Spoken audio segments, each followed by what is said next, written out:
बहुत सी वाल। अस्सलाम वालेकुम प्यारे दोस्तों, क्या हाल है? तबीयत से ठीक है? मैं खालिद भट्टी फरे दबे मेरा यूट्यूब चैनल भट्टी व्लॉग 786। प्यारे दोस्तों, उम्मीद है कि तुम ठीक हो सो। अल्लाह पाक तो खुश रखे, शाद रखे, आबाद रखे। दोस्तों अज अस वेंदे पे हैं, सी हसन किधे वेंदे पे हैं?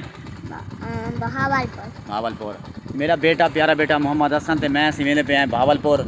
रस्ते तो विजिट करवेने हैं भावलपुर। इतना सी इतों अस करें पे अपने इलाके तू पूरा 100 किलोमीटर का पूरा सफ़र बाइक दे उत्ते रेदे पे जोल के रस्ते तो विजिट करवेने ते बड़ा इंजॉय करेने ते करेने असी वीडियो स्टार्ट करने पहले साडा चैनल लाजमन सब्सक्राइब करे सो। जेडे नवे दोस्त हैं सारे चैनल ते आने वाले वो लाजमन सारे चैनल को सब्सक्राइब करे सन ते बेल आइकन को लाजमन प्रेस करे सन ताकि साड़ी आने वाली नवी वीडियो ताकू जल्दी नाल मुहैया। दोस्तों ये सी साडा पहला स्टॉप पक्की पुल मीरा मल्ला तो कल पहले पक्की पुल सी बाद पहला सी साडा स्टॉप है मेन रोड ते चढ़ते पे हैं सी।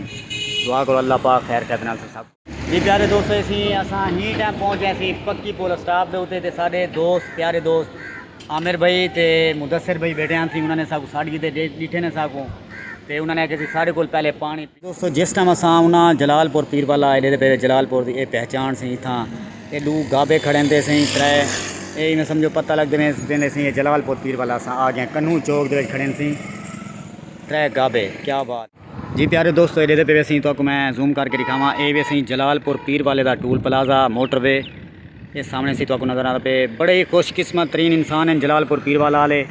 एडे पे सी ए सी है टूल प्लाजा इलू तो सामने वैसे अगा ही वे थोड़ा जिहा जिमें समझो कि जलालपुर पीर वाला शहर तो खुशकिस्मत तरीन इंसान हैं जड़े जलालपुर पीर वाला रहायश हैं तो उन्होंने बिल्कुल ही नज़दीक पौंदे टूल प्लाजा। इतू जिस टाइम मर्जी दोस्तों बंदा बह वजे 12 बजे रात बह तो भावें 2 बजे बह जिथा मर्जी कराची वने तो भावें लाहौर तो भावें इस्लामाबाद जिमें समझो सी जलालपुर पीर वाला तो बिल्कुल ही अनमोल तोहफा दिते सी हुकूमत ने ये पे वैसे।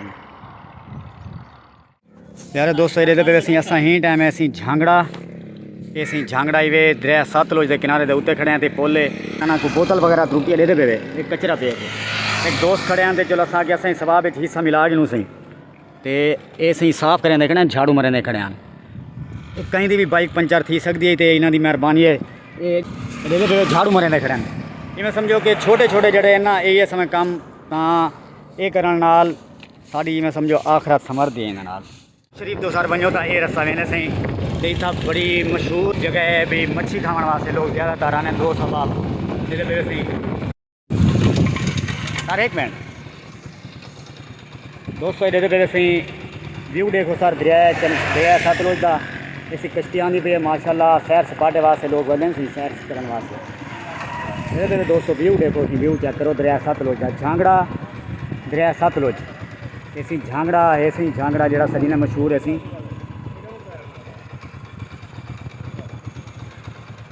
माशाल्लाह बड़ा प्यारा व्यू जनाब।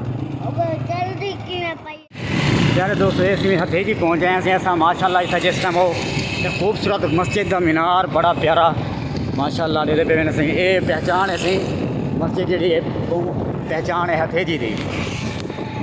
अस भी पहुँचे हैं टाइम अयान सुपर स्टोर हथेजी शहर के इतना से जिस टाइम अस भावलपुर तो वनूँ तो साकू बड़ी प्यास लग वेंदे असीं लाजमानी भैया को आके ना पानी पी लें। बड़ा प्यारा स्टोर असी दे पे माशाल्लाह पीछे लोकेशन देखो सी बड़ा प्यारा माहौल और प्यारी लोकेशन माशाल्लाह साकू अपने आप ही प्यास लग वेंदे ताकि अस तू बोतल या कोई चीज़ पी दे या कोई चीज़ खा पी दे।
प्यारे दोस्तों पुल फरूकाबाद हथीजी कने तकरीबन 10 किलोमीटर के फासले के उत्ते नौशहरा जदीद कने पिछा ये मैं एक इतों लंघदा पिया नहर के किनारे लगी खड़ी सी चक्की जी जो प्लेट है उत्ते चलती है डे घिनो बड़ा प्यारा व्यू माशाल्लाह। बंदे ने बड़ा कमाल का खर्चा किया, एक दफ़ा का खर्चा किया सी 12 लेके जान छोड़ पई है।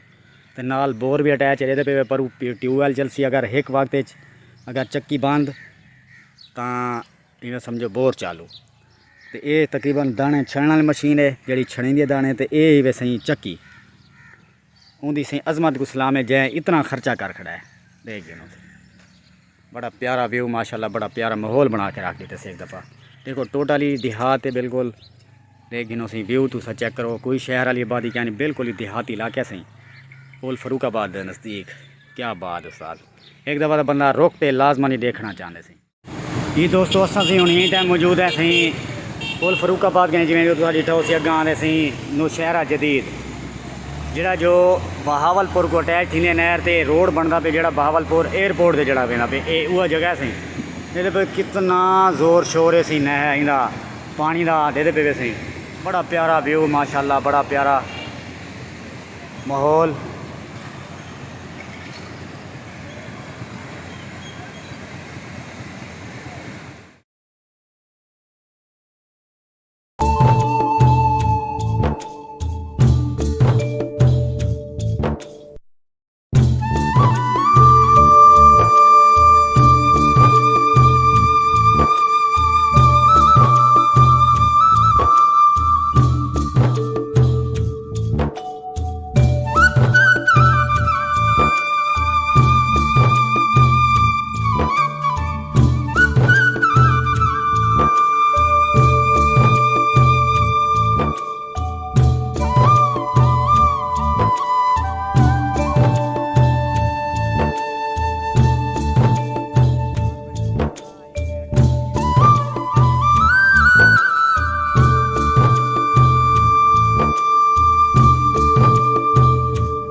असी पहुँच गए हैं टाइम सही बहावलपुर खनगाह शरीफ है उतना।